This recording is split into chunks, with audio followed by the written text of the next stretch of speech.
Cruz, and I am your host. And we like to release fun and interesting episodes every single Thursday. So stay tuned for all of our Thursday episodes and go catch up to the last ones if you haven't. This Thursday, we have a special guest who came from all the way, wait, who came all the way, there we go, from Rockford or Chicago. We have Chewy. Hello, everyone. This is my Bebo or my grandfather from Rockford, Illinois, which is a suburb of like Chicago. And so I'm really happy and excited to have him here. Hope you guys feel special. He came all the way for you. Not kidding. um, but yeah, so my Bebo has been married to my grandma for 40 years. 40 years, yes. 40 years. What has that been like to live with someone and be married for 40 years? Uh, it's been an incredible journey. Never thought that it would last this long. And the reason I say that is because we got married very young, very, very young. But yet time has flown. As you are my oldest granddaughter and now married. And you It's actually beautiful. got to marry me. And I got to marry you, so that has Yeah. been an honor, and it has been a beautiful journey. It has been a Good. beautiful journey. Yeah. So nowadays, I guess you don't, well, you do hear marriages that are 40 years, but it can be more rare now. And divorce rates, well, last time I heard when I was in premarital counseling, it was 50% of marriages end up divorced right now. Why do you think that divorce rates now are 50%? I don't think it was that high back then, probably when you got married, Hmm. or was it? No, it wasn't as high, but one of the things I think the values, family values, are no longer what they used to be. Mm. Even though nobody talked to me about marriage when I was young, um, but there was something inside of me which at the time I didn't understand what it was. And after uh, some time I understood that it was God who placed that in my heart, Yeah. and that what even though being so young, I knew that marriage for some reason I knew that marriage had to be forever. Mm. And even though again we've had many situations, many struggles, but one thing I always kept in my mind, and that was marriage is forever. And I Mm. think that that's what has kept my marriage going. And even up to now, it's like, no, marriage is forever. Yeah. Oh, that's awesome. I love seeing you guys together because you guys act like y'all are like just young and fun. You guys are young and fun. A lot of people have like older grandparents, but my grandparents are pretty young. So, yeah. And I don't know, you guys inspire me in a way because I know that you guys have done a lot together. You guys have grown a lot together. And I know that even in ministry and in church, you guys worked together as like youth pastors, and you were a leader in mission trip pastor. What was that experience like together as a couple, and then I guess for you as an individual? Working together again, growing up together as far as in our marriage, our ups and downs, and then being part of a very special um, ministry to work with the youth as youth pastors. First, we were youth leaders, and then we became youth pastors. It was very interesting to work together because we grew together. We were able to go through the same struggles in the ministry together, and be able to share the good moments and the not so good moments together. And I think that that's what made us stronger and also helped us to grow and have a stronger relationship with Christ together. As youth pastors, we I used to tell my wife they're my kids, they're my children. I remember when we first became youth pastors. That's when Angel, my son, was born, and I remember my wife telling me, "Wow, you have 12 children." I said, "12?" She says, "Yes, 11 youths and your son. And yeah, it was amazing to be able to to to have 12 children under my care. Yeah. I remember when I used to talk with the youth and preach to the youth, I would be holding Angel in my hands and my arms while I was teaching and preaching. And that was so awesome to be able to that God gave me that blessing to be able to have while as a youth pastor. Yeah. That's awesome. We became then missions pastor. I became a missions pastor, and my wife was also there to in my side.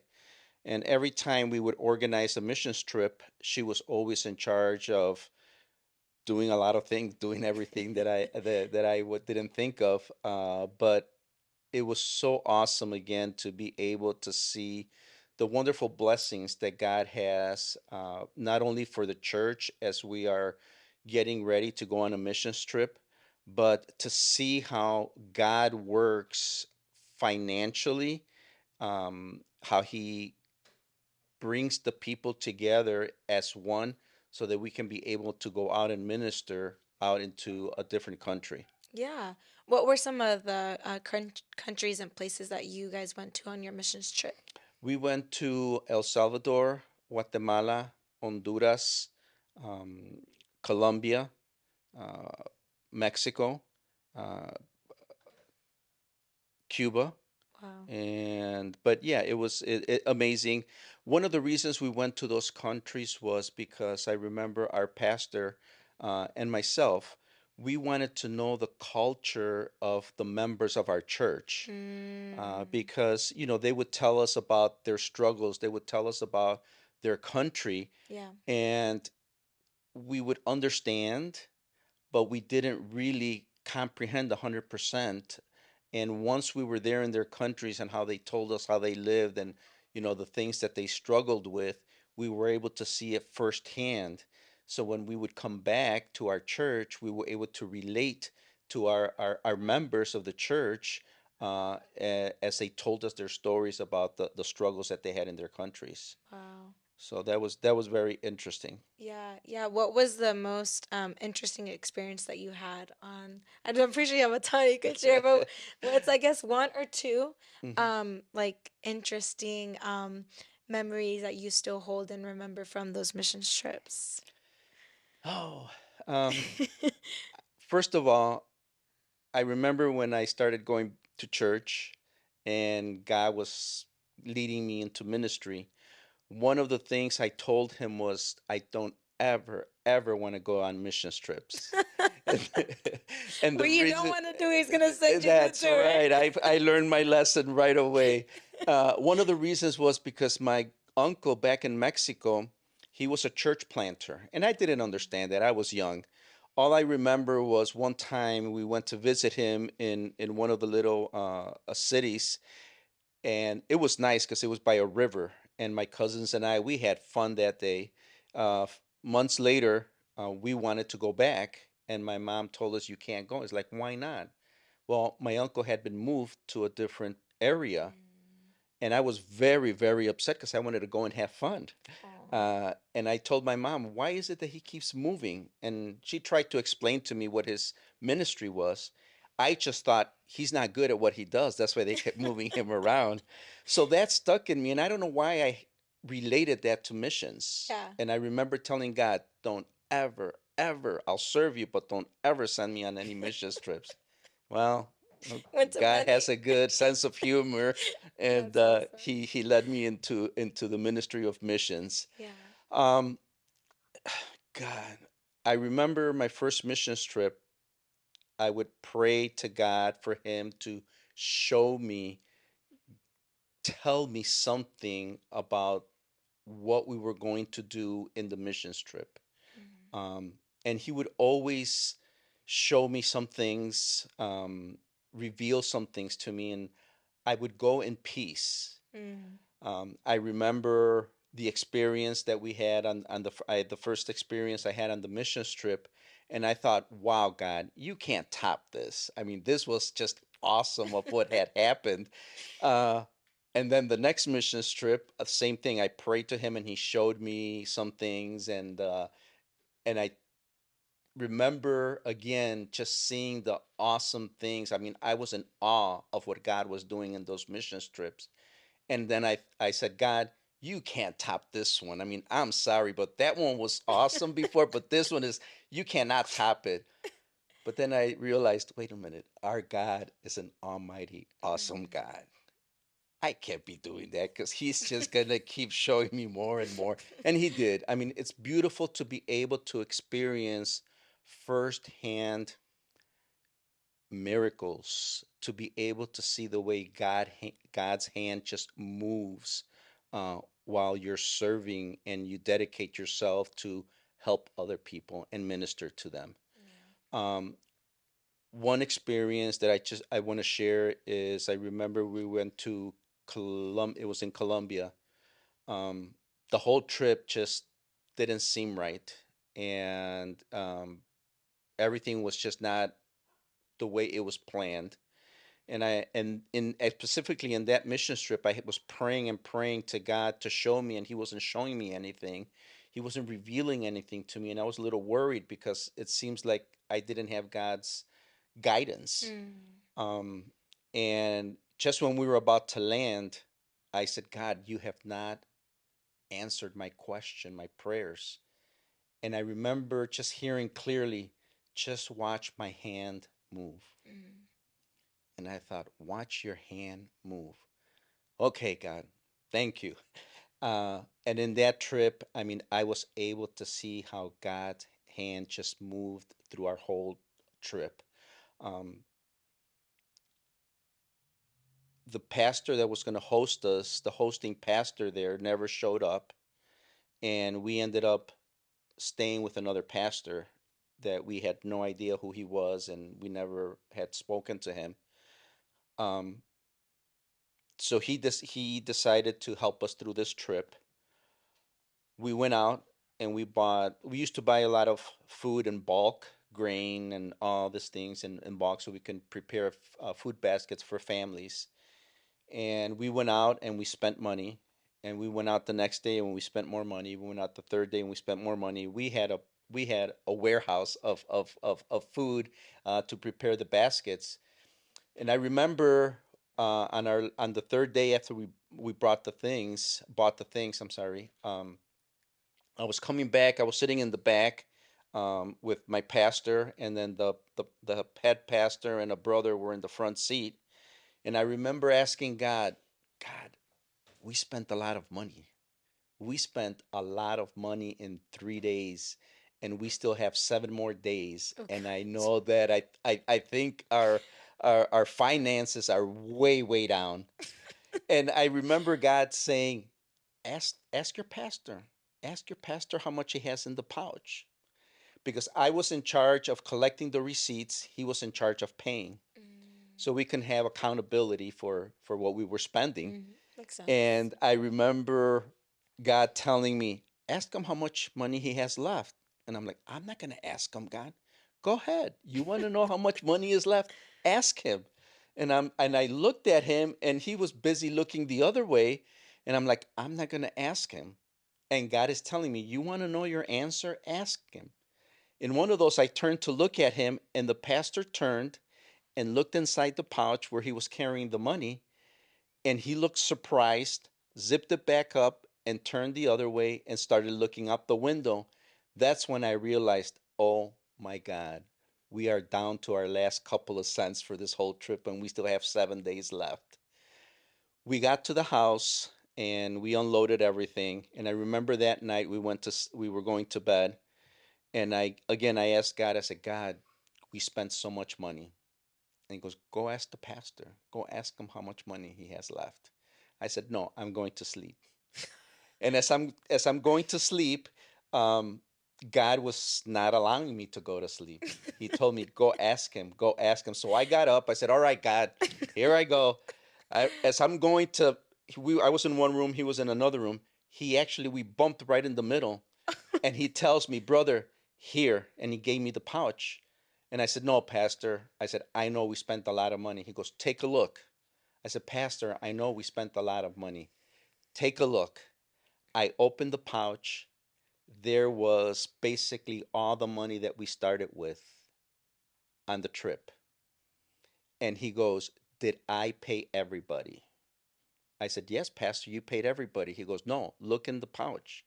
I said, "Pastor, we have basically all the money that we started with." He says, "I know. Did I pay He's like everybody?" freaking He out. was freaking out. I was freaking out. And I said, "Pastor, I have all the receipts here." He goes, "How can you have all the receipts if I still have all the money?" Wow. And we were just amazed. God, some way, somehow, put all that money back in the pouch. And all we could say is like, well, I guess God has different plans and we're going to be blessing a lot of people. Wow. And yeah, that, I mean, again, you don't see those things unless you put yourself in God's hands. Mm, And I remember the words that he told me on the plane, watch my hand move. mm. And that was that type of trip that we had. Everywhere we went, I was able to see how God's hand moved through that missions Wow. trip. Um, Again, God is an almighty God. There's nothing impossible for him. Mm. We were able to help a women's shelter. We were able to help a men's shelter. We bought a refrigerator, a freezer. At the women's shelter, we bought cribs, we bought Pampers, we bought a Wow. whole bunch of stuff for the women's shelter. And it was just amazing, an amazing, amazing trip. And again, it was just awesome Yeah. to be able to have that experience. And I've had many, many experiences with God on those missions trips. One of the things that I asked God was to allow me to take more people on missions trips so that they can be able to have a personal experience with God. Mm. And he allowed me to be able to organize mission trips with other people and other people to come in and be part of, and they came back with an awesome experience of how God had touched them. Wow. I was gonna ask, like for me, I haven't been on a mission trips. I would love to go on a mission trip, and I think I will one day.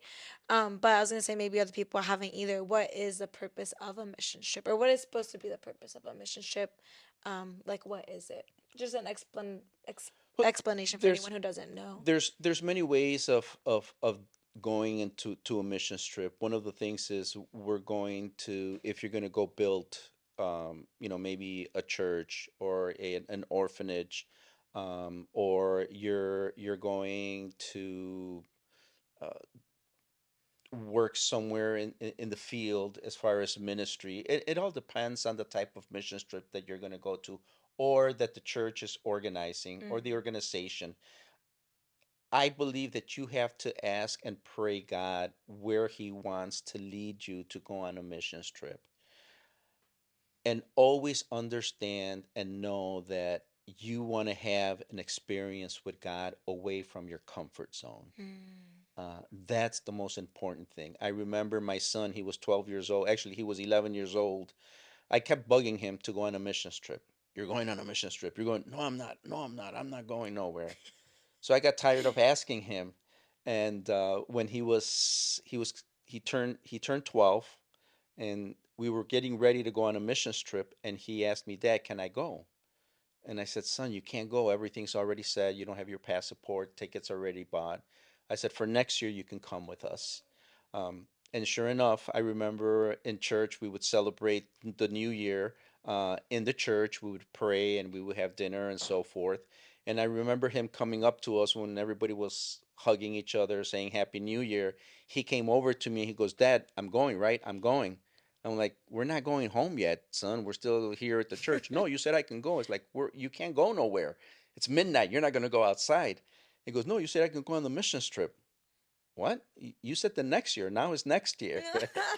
So that year, he went with Aw. us on the missions trip. And I asked God for him to be able to have a personal encounter with him. Mm, And same thing with the team. I wanted them to have a personal encounter with God.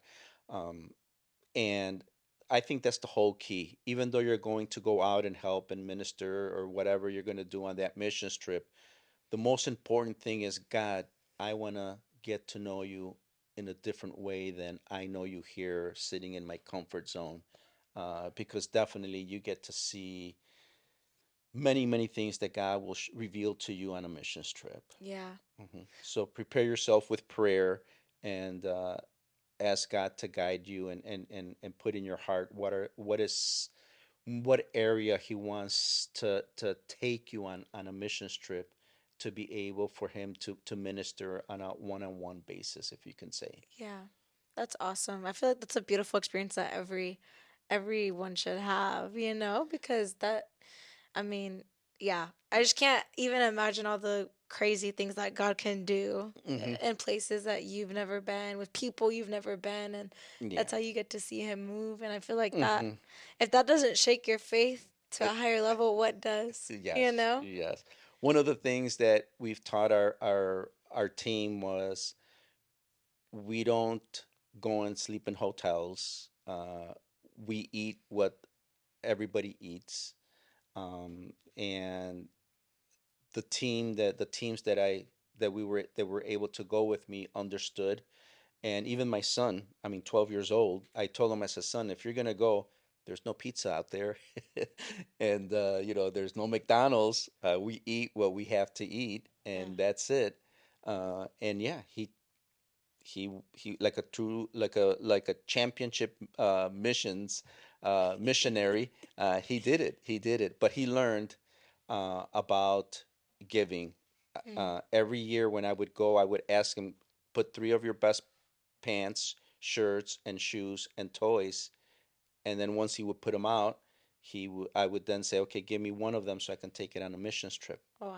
And he said, "Oh no, Dad, let me give you these other ones that I don't want." I said, "No, I don't want what you don't want. I want something that you value so Mm. that I can take it to the missions trip." Mm. And he would get upset. He would get upset, but I said, these are the things that we're going to take to give to the missions on the missions trip." That year when he went, when we came back, he told his niece, yeah, his niece, he told her, um, for next year, make sure you give me two of the best things that you want because I'm going to take them to the kids out there. Oh. And he realized the value of what we have and Mm-hmm. what they don't have. Mm-hmm. And he learned how to give not from what he doesn't want, but something that he values to give it to someone else. It's Yeah. it's important. Yeah. So those are the Wow. things that in a mission trip you learn and you get to experience, and you get to see life totally in a different way because here we are very, very blessed here in the United States, Yeah.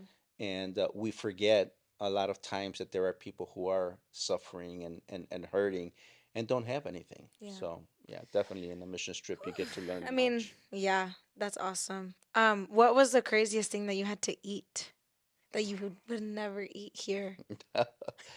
Oh boy. Squirrel. I remember especially after they skinned them. Yeah, it doesn't. They don't look. They Did it don't. taste good?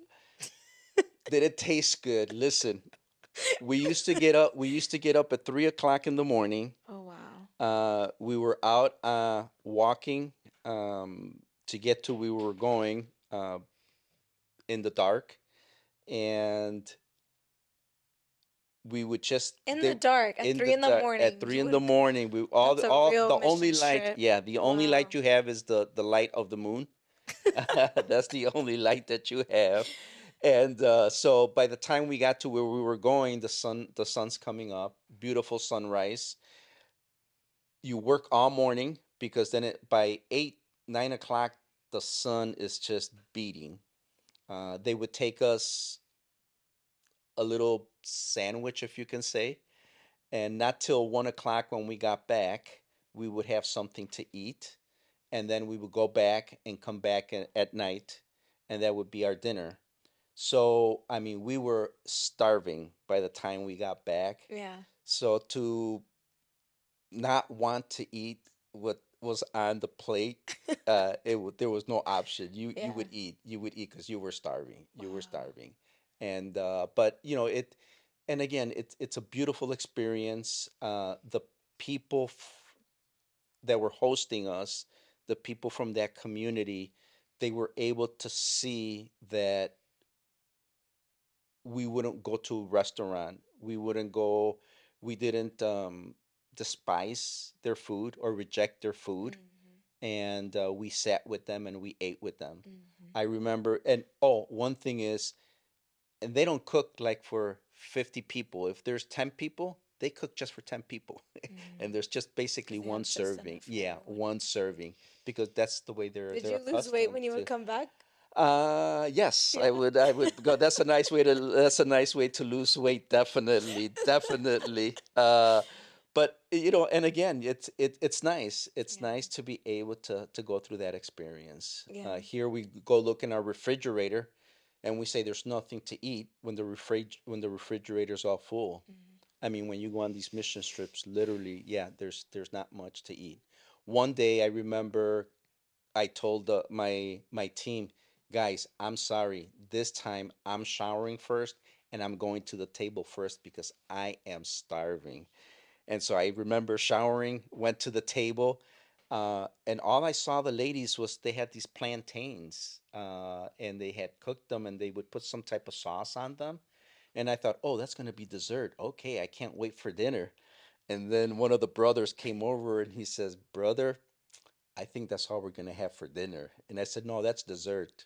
And when they called us to the table, yeah, that's one Wow. plantain for each one of us with that sauce they put on there, and that was our dinner. That was Wow. our dinner. And but uh, uh, you humble yourself, Yeah. and you thank God for the food that you're about to eat, and you move on, and Yeah. you move on. Wow. Hmm. I feel like that's just such a big eye opener. That's such a those are such powerful experiences that really teach you how to be grateful for what you have, Hmm. to count your blessings Yes, and the blessing that it is to serve. Because I'm sure that those people felt really blessed to be able to serve you guys, and you guys felt blessed to serve them. And that's what definitely. we're called to do, called to go out and make disciples and to serve one another and love one another.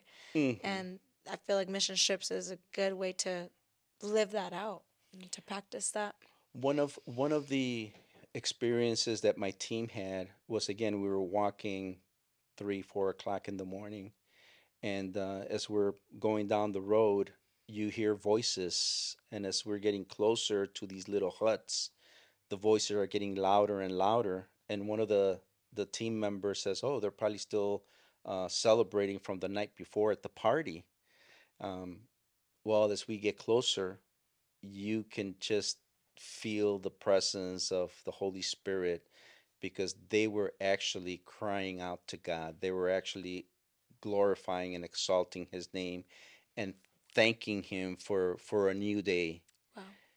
That really, really hit deep down inside of all my team because here in the United States, I mean, if we pray for 5 minutes, sometimes we think that's a long time, and we don't even do it with out loud. I mean, these people were just crying out to God, thanking Him, even though they have nothing, but they're just glorifying and exalting His name early in the morning when they would get up, and that really put us to shame. To shame. We everybody put their head down, and I remember walking through that little path, and everybody kept quiet. And once we passed by, everybody just looked at each other, and we said, "Wow!" And we don't even take 5 minutes in our home to do what they're doing here with everything that we have back home. So yeah, it God really really shows you life how life should really be. Mm. Hmm. That's awesome. That's awesome. So, you were doing that mission trip work for a while, and then I'm not sure really what I think you did. Like, did you start going into State Farm after that, or was that way after? I was already, well, I was doing you no, I was doing State Farm. Yes, I was Okay. State Farm rep, and again, God bless me working there because my bosses believed in my ministry, and as far as a youth pastor having to go out and to youth camp and youth events and so forth. They allowed me to take off whenever I wanted to take off. Mm. Same thing with missions trips. They allowed me to go, at any time. And since I had to organize and work around that, I was able to go in and out, and I was very blessed to be able to work there and at the same time continue with my ministry. Okay. So those who are watching, like on YouTube or somewhere, are probably wondering, like, why is he wearing a necklace with the thing? Well, this is actually a chaplaincy badge, right? And so, Yes. how did God lead you into chaplaincy? And how did you begin to do that work? Because now you're a chaplain, I am a right? chaplain. Yes, Yeah. I'm a chaplain with, we serve our first responders, all first responders. And alongside of them, of course, they work in the community. So we also provide services in the community alongside of them. The way it started when I was doing my pastoral ministry studies, they implemented one course of chaplaincy to the program after I finished and I was an ordained minister. I remember about a year, 2 years later, the professor that gave us the course of chaplaincy called me and told me that there was two more phases that he would like for me to take in chaplaincy. I really wasn't interested anymore.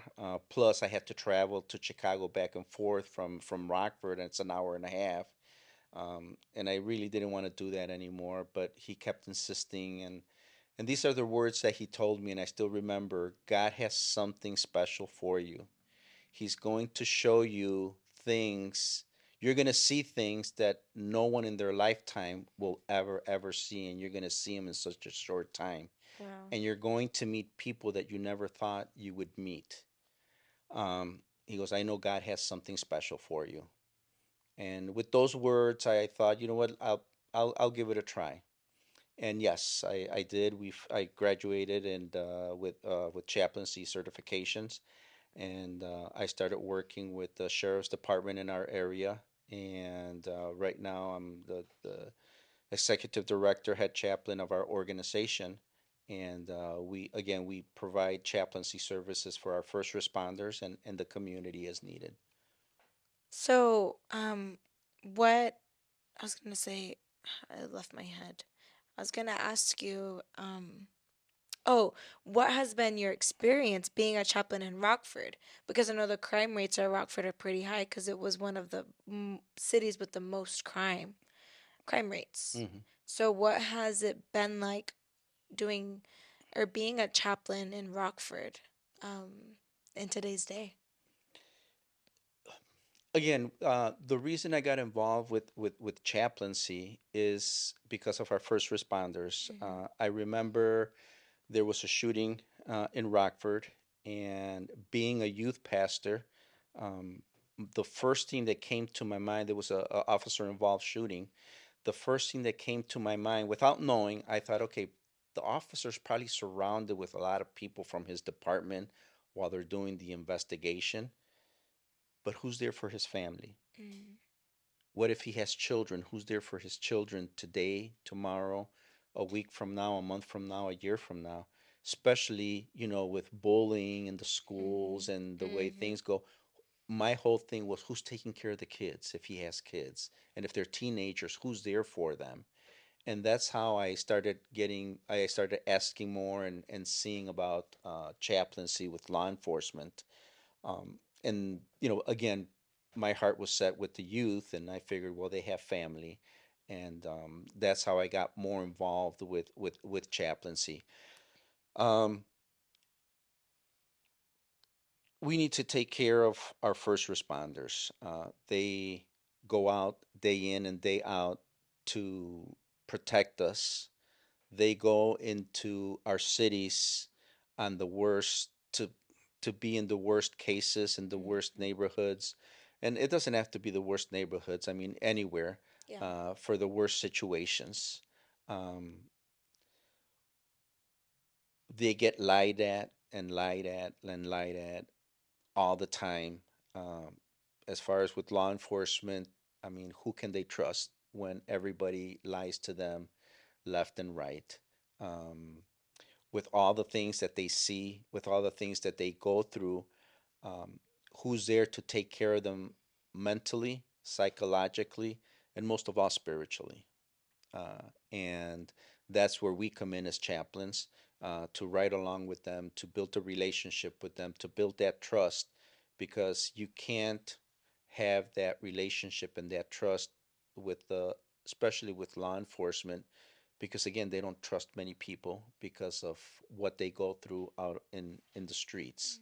Um, and so to be able to gain that trust and be able to be an ear, to be a support for them is very important as far as chaplaincy. Same thing with the fire department. I mean, I used to think, okay, the fire department, they go up, they rescue your cat from the tree. They take you because you're feeling sick, they take you to the hospital.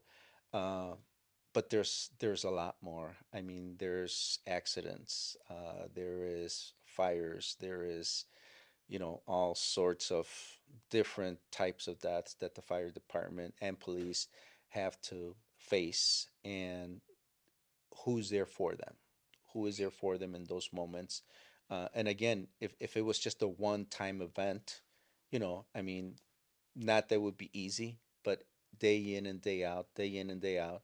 One of the things that I hate for people when they say this is, well, that's their job, to go and pick up the pieces of whatever. No, it's not their job.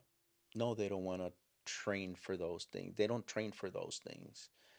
But because of their duties, they're the ones that have to Mhm. go in and unfortunately face a real difficult scene. Yep. And, mentally, psychologically, and spiritually, it affects not only them, but remember, they have to go home to their family, Yep.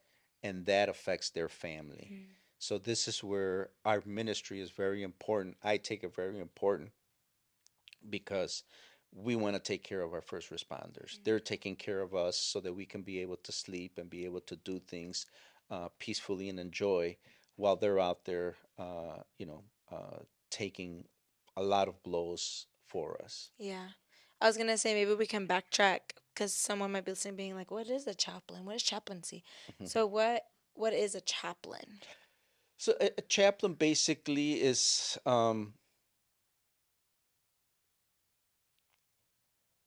someone out in the community with a religious background, Mm-hmm. okay, to be able to assist again, to provide a word of hope in a situation uh, that the community or that someone faces in the community.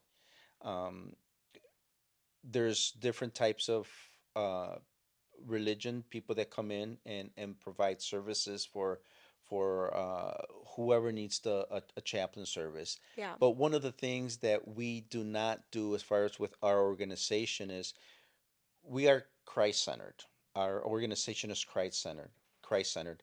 Some agencies don't want us to provide services because we're Christ centered, Mm. and that's fine with us. The one thing that they don't understand is we're not out there to preach religion. We're not out there to point a finger at someone to tell them, "Hey, you're going to go to hell."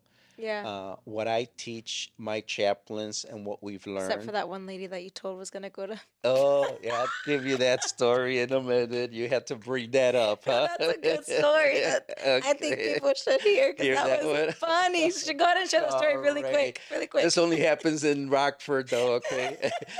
So no, I mean, because we're Christ-centered, one thing that I tell my chaplains is what we do is the passage of the Good Samaritan.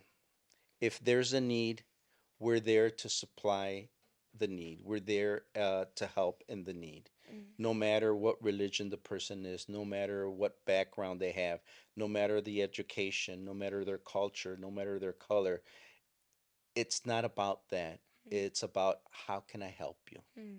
Do you need a glass of water? Do I need to get you some tissue? Who can I call for you? Do you need for me to pray?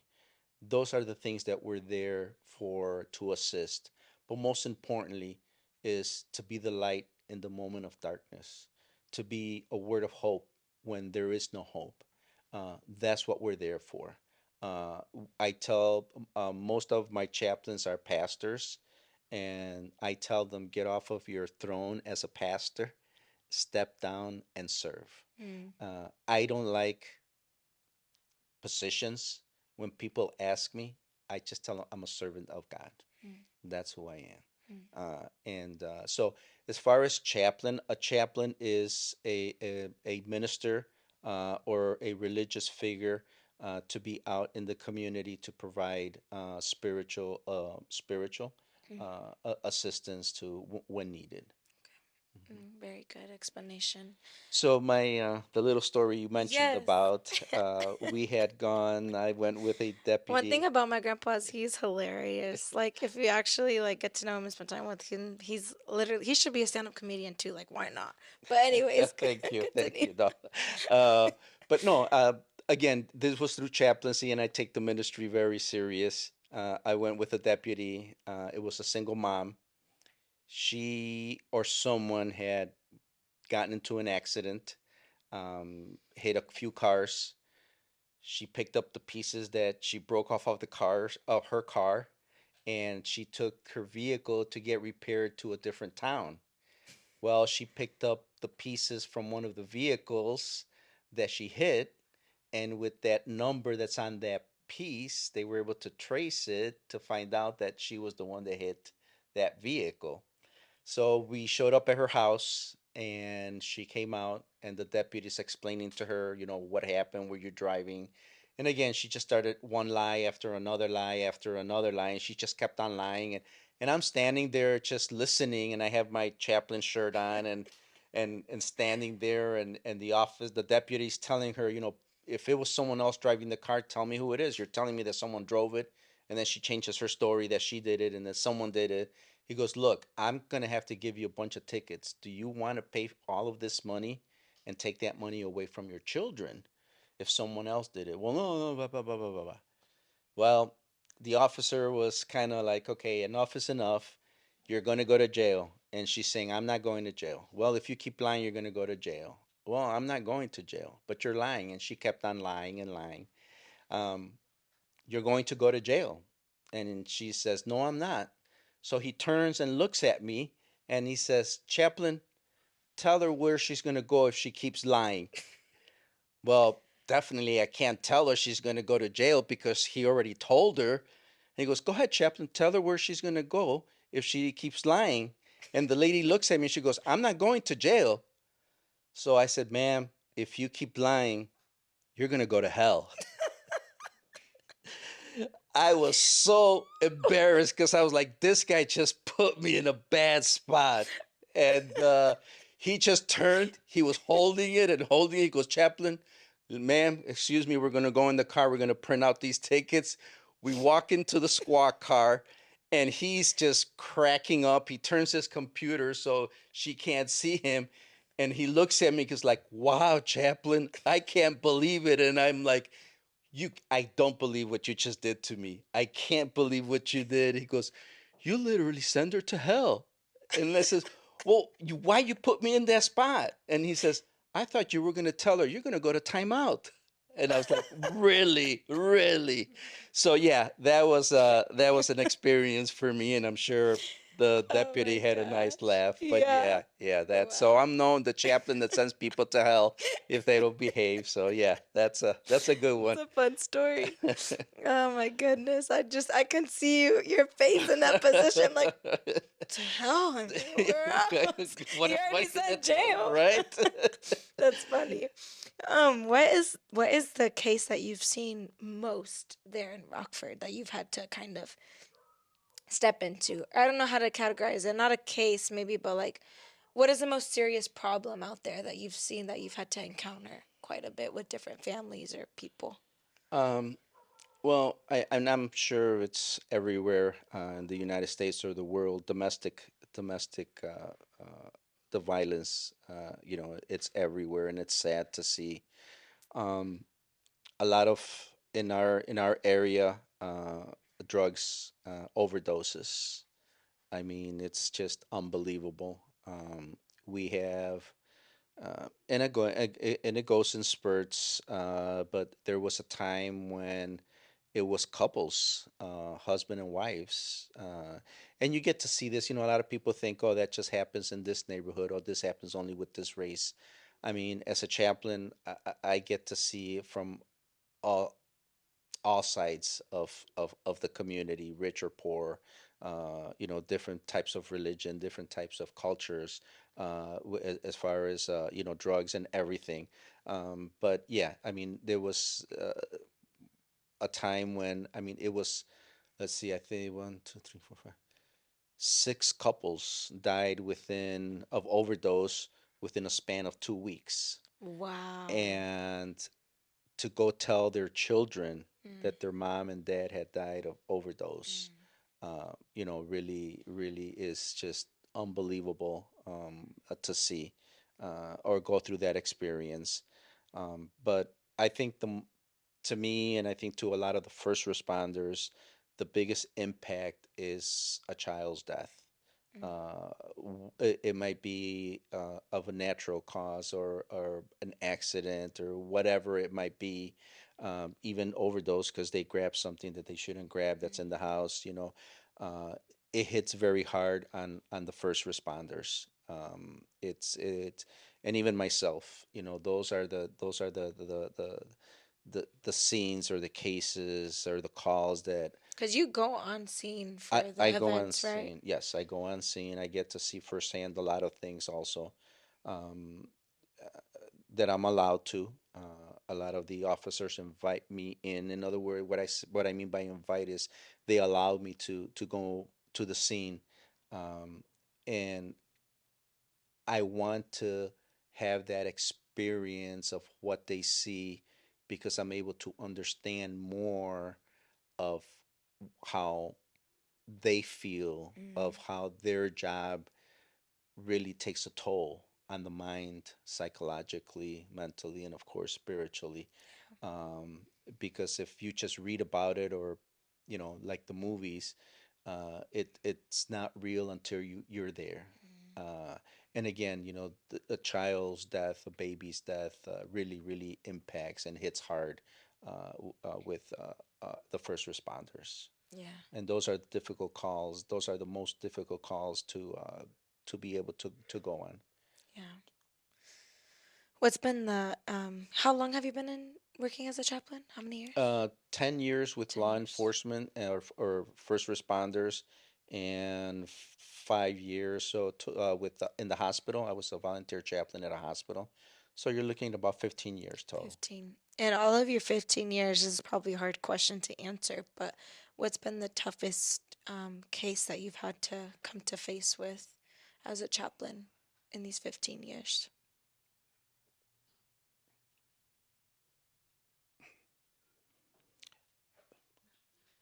Again, it's when you approach the scene, and you realize that it's a child that has died. Um, I mean, I can name a lot, but just that the first responders tried to do the best that they could, uh, and couldn't save the child. To be able to see the little body, you know, destroyed, or whatever it might have been, um, those would be the toughest calls to be at, to be Yeah, it's at. heartbreaking. And A there's, kid there's that is innocent and hasn't even been able to live the life or make decisions for themselves or anything. And correct, yeah, correct. I mean, it's difficult to be able to see. You see one of the first responders. You'll see a tear rolling down their cheek. Uh, but sometimes when you see three, four, five of them, mm, that even makes it harder. Everybody tries to hold back and hold back and hold back. And the thing is that they just keep holding it back and don't let it out. And at some point, some way, all of that affects you. yeah. Hmm. How do you recharge because it's important for all of us, no matter what career field we're in or whatever life we're living, to recharge spiritually, recharge emotionally, mentally. Maybe what are some ways that you've seen or can share with us that are healthy ways or positive ways to be able to recharge spiritually, recharge mentally and emotionally? Um, you have to talk about the situation. Um, when you go through a traumatic event, and it could be anything. I mean, sometimes when I get a paper cut, oh my God, it's like at the end of the world, because it's like I'm doing this, I'm doing that, and that paper cut is just there and that Yeah. little nagging pain. So to many people, they go through different types of traumatic events, and it affects you. It affects you physically, mentally, and spiritually. Um, but when you go through a traumatic event, you need to talk about it. You need to find people that you can trust, people that you can just vent with, uh, because again, if you swallow it, if you hold it, and a lot of people will say, "Well, I can take it. I can take it." Well, yes, today you can take it, but there's always a little fragment that stays in the back of your mind. And when those little things keep adding up and adding up, just like with a computer, you overload it, what's going to happen is going to crash. Mm-hmm. Um, you start changing, your behavior starts changing, your thinking starts changing, your emotions start changing, your family notices, and again, your family is the one that suffers because they don't know what's going on with you. So to be able to find a group, a partner that you can vent with, that you can talk to about what you're feeling and how you're feeling, and for the person to understand you, is very important, to let it out, to talk about it. That's one of the things that you don't want to hold in. Yeah. Um, and then, of course, most importantly is having that relationship with God, uh, because He knows exactly what your mind is going through, what your heart is going through, what you as a human being are going through. Worship, reading the Word, going out for walks, enjoying the beauty that God has created, and just to absorb the beautiful things that God has created. Like for instance, with me, I'll go on walks, and sometimes there's so much pressure that I forget that the beautiful tree is green. uh, I don't realize the different types of birds that are singing. So I try to pick up on all those things to distract me of what I'm thinking Yeah. and going through, because then I start thinking, wait a minute, that sounds like a cardinal. That sounds like a blue jay. What kind of bird is that? What kind of sound is that? And that takes my mind off of what I am going through. A lot of people, they'll just walk and walk and walk, but they're still thinking of the same thing. We have to distract ourselves. You know, uh, I remember when we had COVID, the health department asked me if I can go and speak to the staff of the nursing homes. Well, that's an area that I never ministered to. And I thought, okay, what am I going to put together to be able to minister to them? I remember sitting down and starting to write some things to help them to alleviate their mind and so forth. And one of the things that I wrote down was, do something new or something you haven't done in a while. Um, dress up, just dress up. And remember, COVID, nobody was able to go anywhere. And as I'm writing these things down, I thought, well, wait a minute. If I'm writing this, I have to live it first.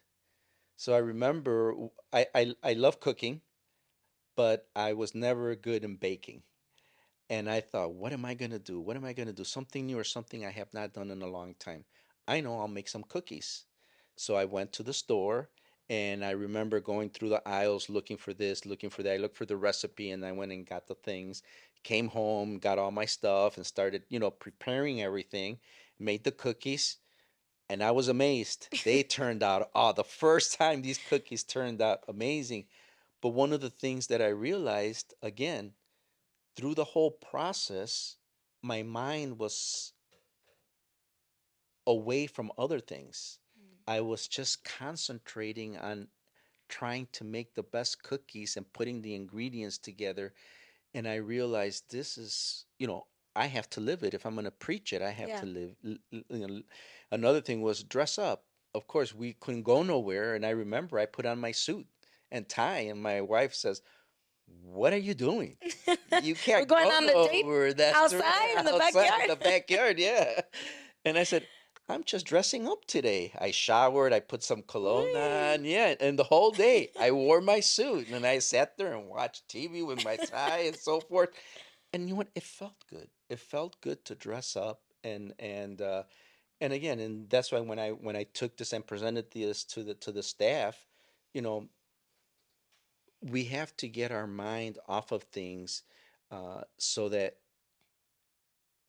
our mind can recharge Mm, our spirit again with God and with the Word of God, and enjoying the nature and the beautiful things that God gave us. yeah. That's how I'm able to recharge. But most importantly is having someone there that I can talk to. Mm, Uh, and be honest of what you're feeling, how you feel, what you experienced through the situation that you were in. Especially when, again, you don't, the pastor, the professor that I took the chaplaincy courses with was absolutely right. I'm going to, you're going to see things that no one will ever see in a year or in their lifetime. You're going to see, and I've seen so many things, uh, good and bad, good and bad. And but you know what?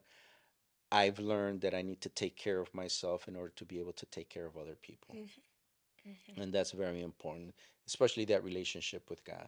Yeah. And when you have a good support system with my wife, very supportive, very understanding. I know in the beginning she used to ask me, how was it? How did it go? This, and that. And you can't tell the things, you can't because of, what you see, you don't want to bring it home. Uh, but she learned to give me my space, to give me my time. And when I'm ready, then I'm able to come and talk to her, Mm, not in detail, but just, express myself in some things. yeah. And that has helped. And that's how she's learned to support me and help me and strengthen me in the ministry. Yeah. That's awesome. Mhm. Wow. I feel like yeah, it's a hard job, but like you said, just doing things to first get things off your chest and to be able to just share your experiences, share your emotions with someone else, Mhm. and to prioritize your relationship with God, right? Because if you Yes. can't prioritize that, then I feel like it's a lot harder to, as a chaplain, to carry out your job or to recharge. Because then when you don't reconnect with God, I feel like it can be kind of hard to feel recharged. But I feel like a lot of times God is what helps us feel recharged. That Correct. connection with Him. Correct. Yeah, because when Yeah. when I go out to a call, when I get the call, again, I don't know the scene. I don't know what's happening there. I don't know who it is. Um, all I can do is say, God, help me. Yeah.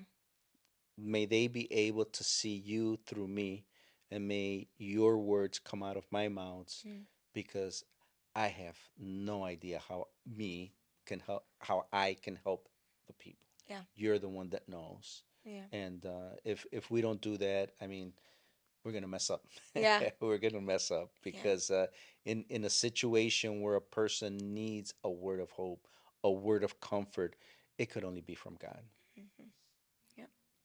Well, thank you so much, Bebo, for sharing all of your wonderful stories. And I know you could sit here for another 2 hours and share so Oh, many more wonderful definitely. stories. So thank you for taking your time to sit here and just talk with us and share your thoughts and just your life experiences, how God has moved in your life and what He's taken you to. Those are beautiful memories and beautiful experiences that not everyone gets to experience, for Hmm. whatever reason. And so, thank you for taking your time and coming and No, speaking with us. thank you. Thank you. And it was really nice to just sit with you, talk to you, and to listen to your stories and what you've been through.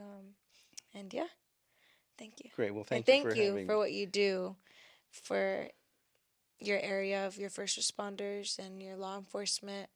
I'm sure they really greatly appreciate you, and I'm sure a lot of people have prayed for someone like you to step up to the plate and serve.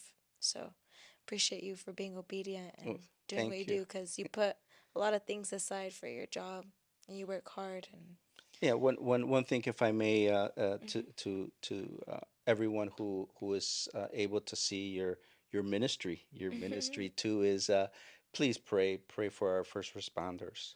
Um, they do go through a lot, Yeah. and but yeah, definitely, please keep them in prayer, and uh, thank them for their services. Mm-hmm. Um, Yes, there is a rotten apple here and there, I think, everywhere. Yeah. But not everyone is how they picture them on the news, and Mm. so forth. And they do go through a lot. So please keep them in your prayers, and just continue to pray for our whole nation, Yeah. for our whole nation. Yeah. It's crazy because it's like without our first responders, like how would we feel safe? Who would we call when we have these tragic accidents?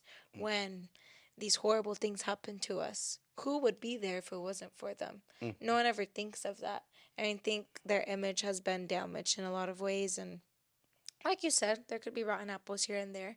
But in every career field, in every area, there's going to be that. There's going to be bad situations where mm-hmm, people didn't have good intentions with something or didn't do something properly in the way that they should have.